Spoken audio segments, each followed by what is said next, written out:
Good day to our respected school administrators, dedicated teachers, fellow parents, and most especially our dear graduates.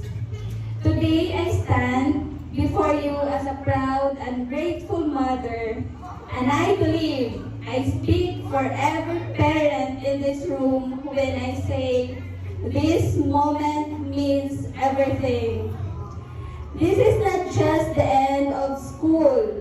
This is the result of years of love, sacrifices, discipline, and faith. Yours, mine, and every parent sitting here today. As I look at our children, I find myself going back to the many ordinary days that quietly led to this extraordinary moment. I think about those early mornings when we woke up before the sun, when we packed lunches and fixed uniforms, and whispered little prayers before dropping them off. And if we're being honest, there were days when getting out of bed felt like the hardest subject of all. Labi na jud sila mama o kasi si daddy nagikan pa jud sa isla kada Lunes usahay bawat kayo. Pero may na lang may na sige, tuyot na lang tas kuko. Kay para dili maka-absent si kasi.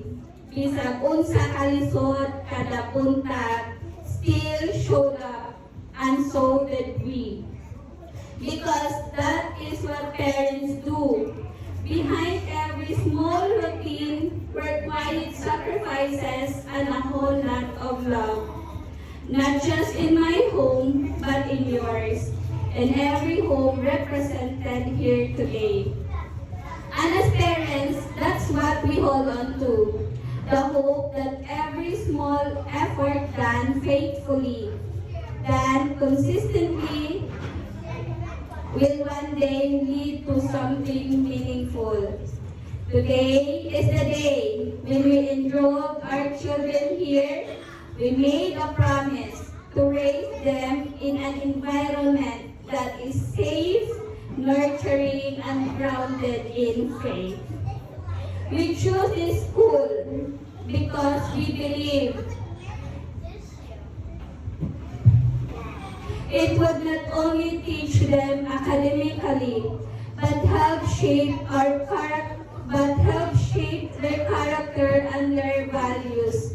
And today, seeing who they have become, I think we can all say that promise was worth it. What amazes me the most is not just what they have learned, it's who they are becoming. I see it in my own daughter, Cassie. There are moments when I talk to her and I pause and think, wait, I am still speaking to my child, or is this already a future leader? And I know many of you have felt the same. That quiet surprises, that quiet pride when your child says something so mature, so thoughtful, so grounded, and you realize they were paying attention all along. Actually, nag-talk me sa father of Cassie if we transferred Cassie in another school.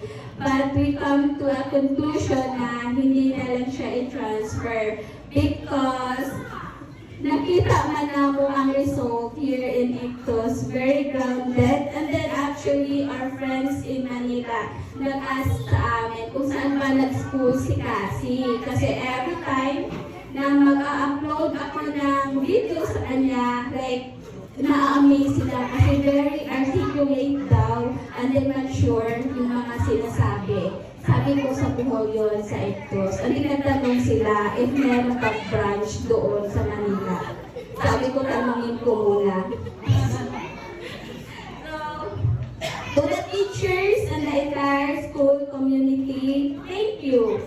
Thank you for your patience, your passion, and your genuine care children.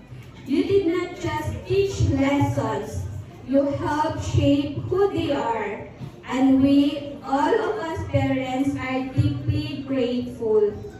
And now, to our graduates, today we celebrate a great achievement.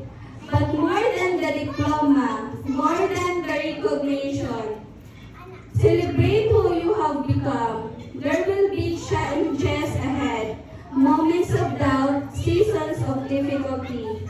But always remember, you are more capable than you think. Be kind, even when it is hard. Be brave, even when you feel afraid. Stand for what is right, even when you stand alone. Carry your values with you. Hold on to your faith. And wherever life takes you, never lose the goodness in your heart. To every graduate here, including my Cassie, this is just the beginning. The world ahead of you is wide, and there are so many dreams still waiting to be discovered. But no matter where life takes you, look back and know that behind you are parents who are cheering for you, supporting you and loving you every single step of the way. We are proud of you more than words could ever say. Congratulations to our graduates and congratulations to all the parents here, because this achievement belongs to us, to all of us. Thank you, and may God bless us all.